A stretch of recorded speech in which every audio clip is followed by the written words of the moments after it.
A woman worth billions, sitting in the cheapest diner in town, wearing secondhand clothes, about to test yet another man's character.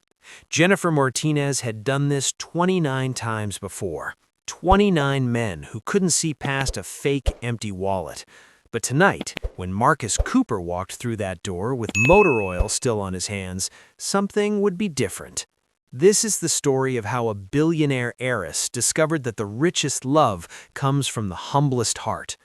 Before we continue, let us know where in the world you're watching from. We love seeing how far our stories reach. If you love stories about finding real connection in unexpected places, hit that subscribe button and the bell icon so you never miss our next story. The fluorescent lights buzzed in the Riverside Diner, casting a harsh glow over cracked vinyl seats and laminated menus sticky with age. Jennifer had chosen this place carefully, somewhere her real world would never intersect with this carefully constructed illusion. She adjusted the uncomfortable polyester shirt she'd bought from a discount store. Her hair hung in a simple ponytail, no professional styling. The knockoff watch on her wrist had cost less than the tip she'd normally leave at lunch. For 6 months, she had been running this experiment. Each profile on the dating app was meticulously crafted. No hints of wealth, no photos showing anything valuable. Just Jenny, a woman working minimum wage, looking for something genuine. 29 dates, 29 failures. Some men had gotten angry when the forgot my wallet moment came. Others made excuses and vanished. A handful paid but never called again, their interest evaporating the moment they realized she couldn't offer them anything material. Jennifer had documented every reaction in a leather journal locked in her penthouse safe. Each entry confirmed what she learned the hard way. People loved her bank account, not her. Tonight was date number 30. Marcus arrived 7 minutes late, apologizing before he had fully entered. His work uniform bore the name Cooper Auto Works embroidered on the pocket. The stains weren't fresh, they were the permanent kind that became part of the fabric after years of honest labor. "I'm so sorry," he said, sliding into the booth. "Customer called right as I was leaving. Couldn't leave them stranded." Jenny, she reminded herself, smiled.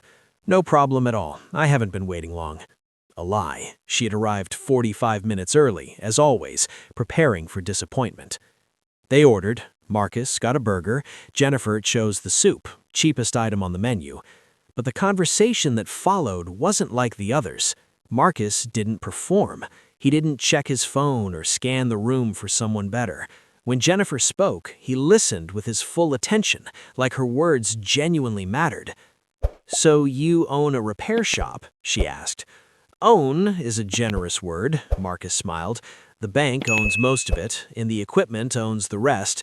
But yeah, it's mine. Me and one other mechanic, keeping cars running." "Do you enjoy it?" "Love it," he said without hesitation.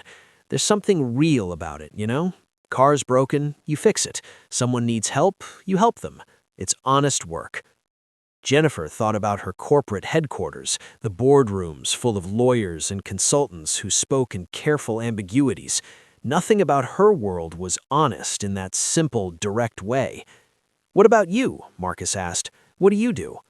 The practiced lie rolled out smoothly. "I work at a clothing store downtown. Retail. The pay's not great, but it keeps the lights on." Marcus nodded with understanding, not disappointment. "Retail's tough. Long hours, dealing with difficult people. That takes patience." They talked for an hour, about childhood, about dreams deferred and hopes still alive. Jennifer found herself sharing truths she hadn't planned, the loneliness, the feeling that everyone wanted something from her. She changed the details but kept the emotional core real. Then came the moment she'd orchestrated 29 times before. The check arrived. Jennifer reached for her purse, made a show of searching, then let her face fall. "Oh no," she said softly. "I think I left my wallet at home." This was it, the moment of truth. Marcus looked at the check, then at her, and his expression didn't change at all. "Don't worry about it," he said simply. He pulled out a worn leather wallet and laid cash on the table, enough for both meals plus a generous tip. "I can pay you back," Jennifer said, her heart racing. "Really, I can." "It's just dinner," Marcus interrupted gently. "No big deal. Happens to everyone. Just dinner. As if those $32 hadn't taken him hours under a car to earn. As if kindness was simply what you did, no calculation required. Something cracked open in Jennifer's chest. They walked to the parking lot together. The autumn air bit through Jennifer's thin jacket, another deliberate choice, leaving her expensive coat at home. Marcus noticed her shiver. "Do you need a ride? My truck's right here." "I'm okay," Jennifer said. "I don't live far." Another lie. Her penthouse was across the city. Marcus nodded but didn't head to his vehicle yet. Instead, he pulled out his phone. "Give me just 1 second. I need to call my daughter." Jennifer's breath caught as she watched his entire demeanor soften. "Hey, sweetheart," he said when the call connected. "Just wanted to say goodnight before you go to bed." A young voice chattered on the other end, bright and excited. I know. I'll make pancakes tomorrow morning. The ones with blueberries? I promise." He listened, smiling. "Love you too, Sophie. Sweet dreams." When he ended the call, Jennifer found her voice. "That's sweet. How old is your daughter?" 8, Marcus said, and his eyes lit up in a way no discussion of money or success ever could. "She's my whole world." Her mom left when Sophie was 4, decided family life wasn't for her. He said it without bitterness, so we figured it out together. Still are. Standing in that parking lot, watching Marcus talk about his daughter with such unguarded love, Jennifer realized something. In 6 months of background checks and social media stalking and carefully orchestrated tests, she'd never actually seen into anyone's heart. Until now. "I'd like to see you again," Marcus said, "if that's something you'd want." Jennifer knew she should say no, should end the test here, document his success, move on. Instead, she heard herself say, "I'd really like that." They saw each other again 3 days later, then again the following week. Each time, Jennifer drove her test car, a 15-year-old sedan she'd bought specifically for this purpose. Each time, she wore clothes that looked worn and lived in. And each time, Marcus showed up exactly as he was, honest, present, real. On their 4th date, he brought Sophie. Jennifer had prepared extensively, read parenting books, studied child psychology, rehearsed conversation starters. But when Sophie climbed out of Marcus's truck wearing light-up sneakers and a gap-toothed grin, all that preparation evaporated. "You're Jenny," Sophie announced. "Dad talks about you all the time." Marcus had the grace to look embarrassed. "I may have mentioned you once or twice." 14 times, Sophie corrected. "I counted." They went to the park. Jennifer sat on a bench watching Marcus push Sophie on the swings, their laughter carrying across the playground. They moved together with the easy rhythm of people who'd learned to be a family, even when part of it was missing. When Sophie ran off to the slides, Marcus sat beside Jennifer. "She likes you," he said. "I haven't done anything yet," Jennifer replied. "Exactly," Marcus said. "You're not trying too hard. Kids can sense when someone's being fake." Jennifer's throat tightened. If only he knew.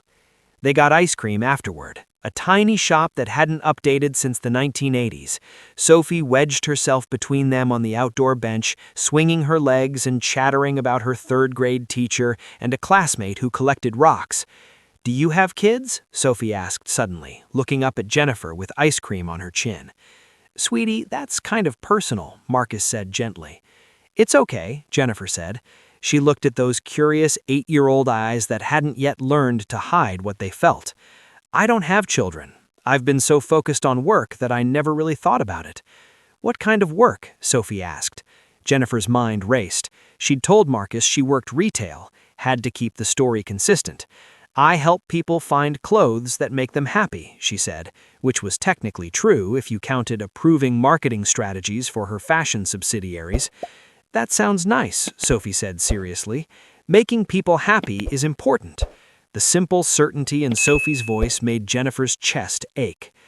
Over the next month, Jennifer became part of their routine.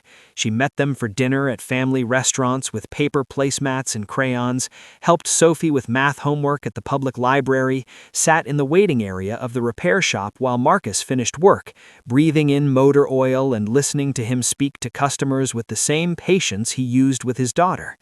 She learned that Marcus made breakfast every Sunday, that Sophie was terrified of thunderstorms but brave about everything else, that Marcus's truck had over 200,000 miles, but he refused to replace it because his father had given it to him.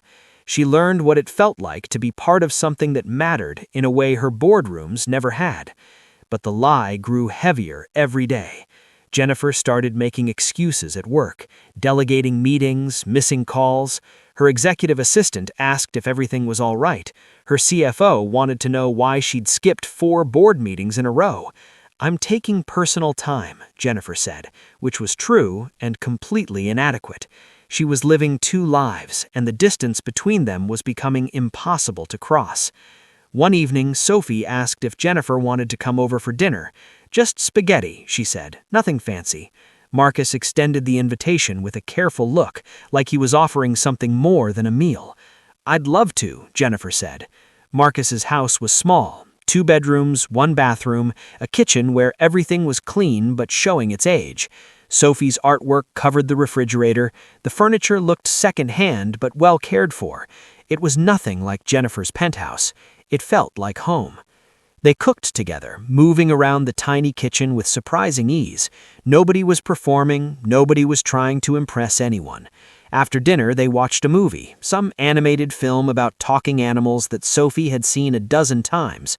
Jennifer sat on the couch with Sophie curled against her side, feeling the warmth and simple trust of the child's presence.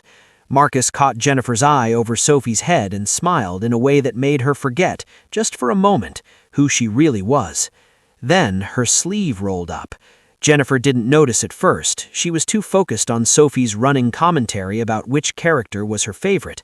But when she reached for her water glass, her watch caught the lamplight, the Cartier, the one that cost more than Marcus probably earned in 6 months. She saw Marcus's expression shift just slightly, a small crease between his brows. He didn't say anything, didn't draw attention to it, but Jennifer saw the moment he noticed, saw the question forming. She pulled her sleeve down quickly, but the damage was done. When the movie ended, Jennifer made excuses about getting home. Marcus walked her to the door while Sophie got ready for bed. "Thanks for coming," Marcus said. "Thanks for having me," Jennifer replied, her voice too formal in her own ears. Marcus looked at her for a long moment. "That's a nice watch." Jennifer's stomach dropped.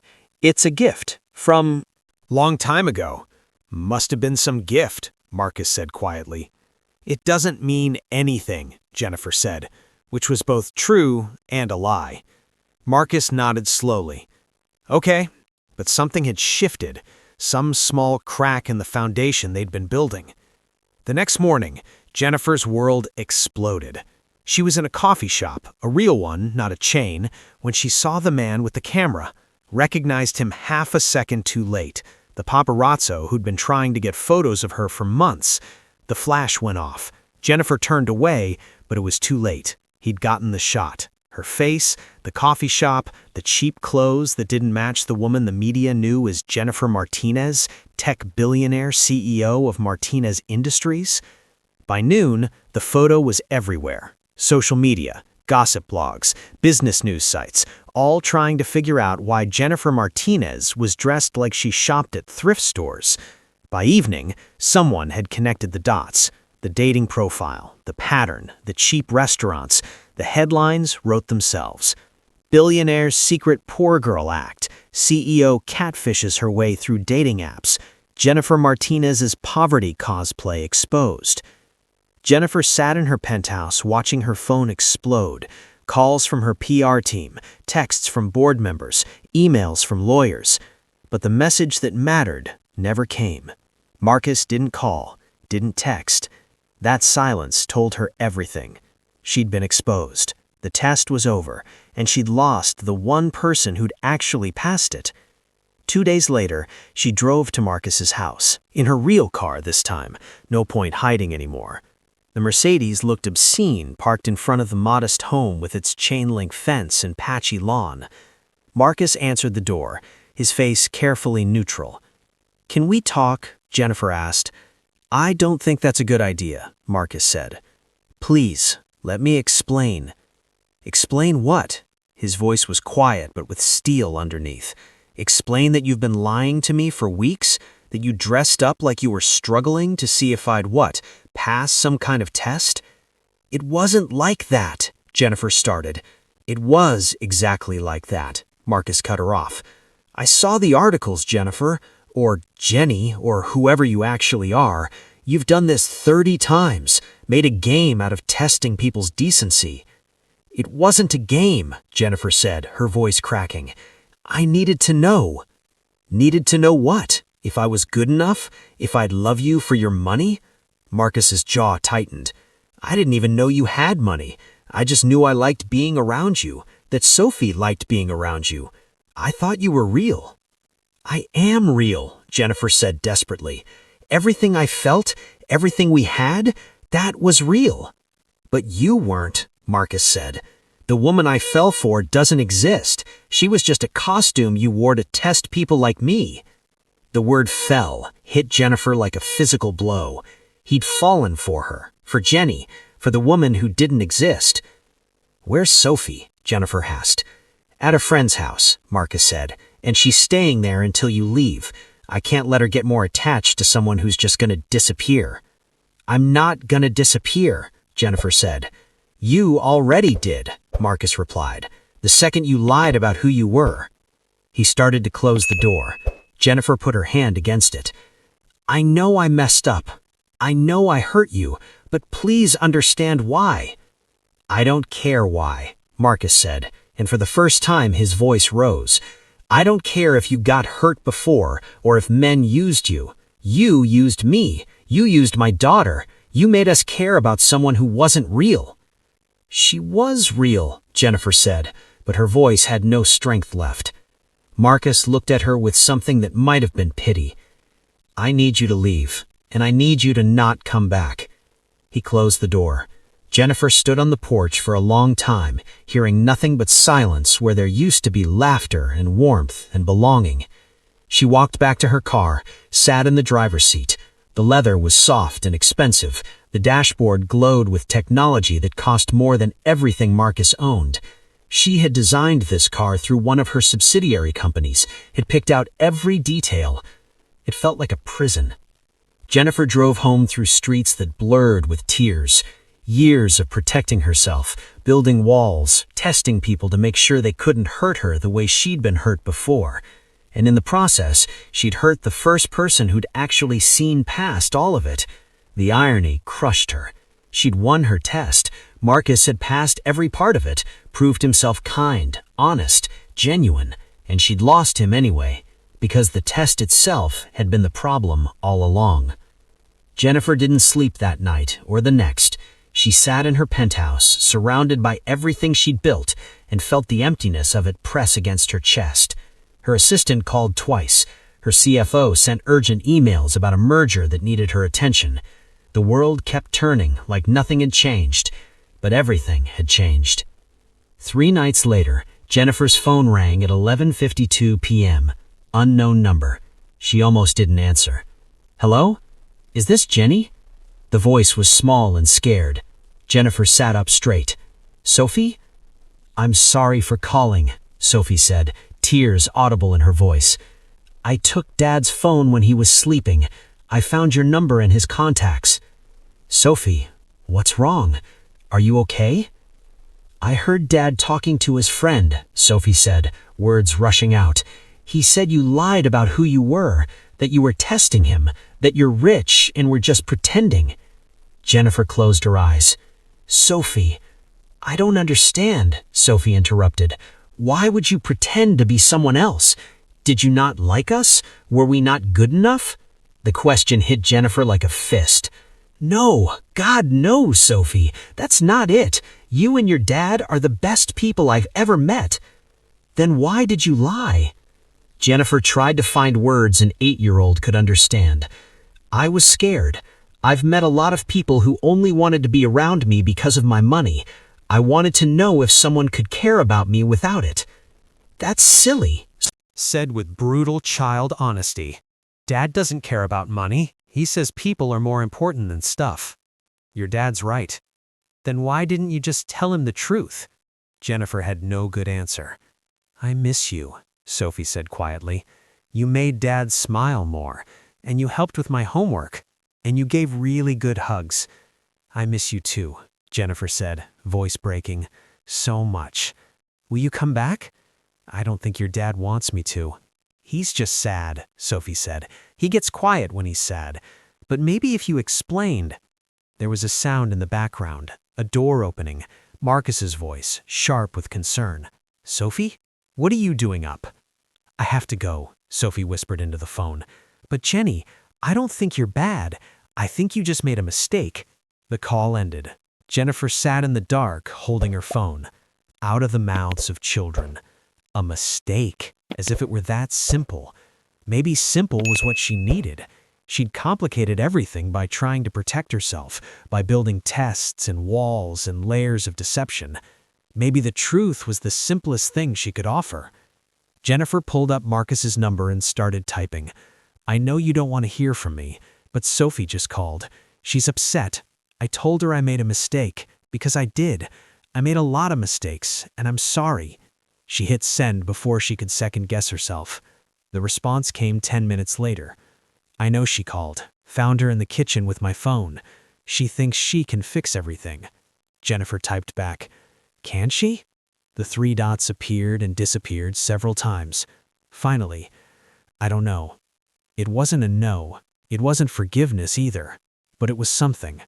Jennifer grabbed her keys and drove across the city. The roads were empty at this hour. No traffic to slow her down. No time to change her mind. She reached Marcus's neighborhood just after 1 a.m. All the houses were dark except his. A light glowed in the front window. Jennifer parked and walked to the door. Knocked before fear can stop her. Marcus opened it, looking exhausted. It's the middle of the night, he said. I know, Jennifer replied. But Sophie called me and I couldn't stop thinking about what she said. What did she say? That I made a mistake. And she's right. I did. A lot of them. But the biggest was not trusting you with the truth from the beginning. Marcus leaned against the doorframe. Why didn't you? Because I've been hurt before. By men who said they loved me but really loved my bank account. By people who saw dollar signs before they saw me. I built those tests to protect myself, to prove everyone was the same. And we weren't, Marcus said quietly. You weren't, Jennifer agreed. You saw Jenny, this stripped-down version of me, with cheap clothes and no prospects, and you cared anyway. You paid for dinner, you introduced me to your daughter, you let me into your life without asking what I could do for you. Because that's not how love works, Marcus said. I know that now, Jennifer said, but I'd forgotten. I'd spent so long protecting myself that I forgot what it felt like to just trust someone. Marcus was quiet for a long moment. You hurt me. Not because you're rich, because you lied about who you were. I know, Jennifer said, and I'm sorry. I'm so sorry. If I could go back. But you can't, Marcus interrupted. That's the thing about lies. You can apologize, but you can't undo them. Jennifer felt tears on her face, but didn't wipe them away. So what do we do? I don't know, Marcus said honestly. I need to think about Sophie, about what's best for her. She's already been left by one person. I can't let her get hurt again. I would never hurt her, Jennifer said. You already did, Marcus replied, his voice tired, not cruel. You walked into our lives as someone you weren't. Now she's confused and asking questions I don't know how to answer. Jennifer nodded. She'd known this was coming. I understand. I'll leave you both alone. She turned to go.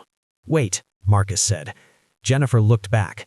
Do you actually care about us, or were we just another test? You stopped being a test the moment you called Sophie that first night. When I heard how much you loved her, when I saw what kind of father you were, what kind of man you were, everything after that was real. The only fake things were my name and my job, but how I felt, that was real. Marcus studied her face. How do I know that's true? You don't, Jennifer said simply. You just have to decide if you believe me, the same way I had to decide if you believed me. Except you actually are who you said you were, so I understand if you can't.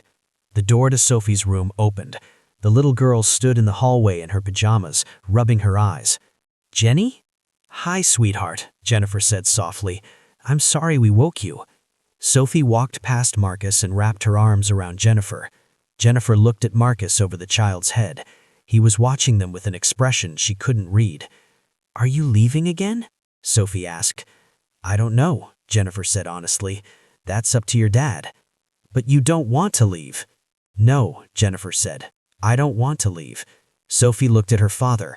"Dad, can Jenny stay?" "It's complicated, sweetie." "It's only complicated because you're making it complicated," Sophie said with devastating child logic. "You like her, she likes you. She made a mistake, but she said sorry. Isn't that what you always tell me, that saying sorry is important?" Marcus knelt down to eye level with his daughter. "Sometimes sorry isn't enough. Sometimes people hurt us, and we need time to figure out if we can trust them again." "But how will you figure it out if you don't give her a chance?" Sophie asked. Marcus looked at Jennifer over his daughter's head. She saw the war behind his eyes, the desire to protect his child versus the desire to believe in second chances. Jennifer didn't push, didn't plead, just waited. Finally, Marcus stood. "Sophie, go to bed." "But—" "Bed," Marcus said firmly. "Jennifer and I need to talk. Adult talk." Sophie looked between them, then hugged Jennifer one more time before trudging back to her room. Marcus and Jennifer stood alone in the doorway. "I can't promise I'll get over this quickly. I can't promise I'll trust you the way I did before." "I know," Jennifer said. "But Sophie's right about one thing," Marcus continued. "I did like you. A lot. And maybe that person you were pretending to be, maybe that was closer to who you really are than the CEO version." "It was," Jennifer said. "Jenny is who I am when I'm not trying to be Jennifer Martinez. She's the person I want to be." Marcus took a breath. Let it out slowly. "If we do this, if we try this, it has to be real this time. No more tests, no more lies. You have to be honest with me about everything." "I will," Jennifer promised. "I'll tell you everything, answer any question, let you see all of it." "And if it doesn't work?" Marcus asked. "If your world and mine are too different?" "Then at least we'll know we tried," Jennifer said. "At least we'll have given it a real chance." Marcus looked at her for a long time, then he stepped back from the door. "Come in, it's cold out there." Jennifer stepped inside. The house smelled like home, like coffee and crayons and the fabric softener Marcus used, like everything she'd been missing in her empty penthouse. They sat at the kitchen table, the same table where they'd eaten spaghetti, where Sophie had done homework while Jennifer helped sound out words. "Tell me something true," Marcus said. "Something you've never told anyone." Jennifer thought about all the practiced speeches she'd given to boards and investors. None of those felt right for this moment. "I'm lonely," she said finally. "I have everything anyone could want. Money, success, power. But I'm so lonely I can barely breathe sometimes. And when I was with you and Sophie, when I was Jenny, I forgot what that felt like. For the first time in years, I wasn't alone." Marcus reached across the table and took her hand. His palm was rough from work, warm from living. "I understand that," he said quietly. "After Sophie's mom left, I thought we'd be enough, me and Sophie against the world. And we were. We are. But then you showed up, and I remembered what it felt like to have someone to share it with, to not have to be strong all the time." "I'm staying," Jennifer said. "If you'll let me." "It's not going to be easy," Marcus warned. "Your world and mine, they're different. People are going to have opinions." "Let them talk," Jennifer said. "I don't care what they think anymore. I only care what you think, what Sophie thinks." "Sophie thinks you hung the moon," Marcus said with a small smile. "She's been asking about you every day since the news broke." "I was," Jennifer admitted. "I am. But I'm also hopeful, because you let me in tonight, because you're giving me a chance I don't deserve." "Everyone deserves a second chance," Marcus said. They sat in the quiet kitchen as night stretched toward morning, talked about everything Jennifer had been hiding, her company, her wealth, the life she'd built, in the loneliness it had cost her. Marcus listened without judgment, asked questions that showed he was trying to understand, not find fault. When the sun started to rise, Sophie padded into the kitchen in her pajamas. "You're still here?" she said to Jennifer, smile bright enough to hurt. "I'm still here," Jennifer confirmed. "Are you staying for pancakes?" Sophie asked. "Dad makes them on Sundays." Jennifer looked at Marcus. He nodded. "Yeah," Jennifer said. "I'm staying for pancakes." 3 months later, Jennifer stood in front of her executive board and made an announcement.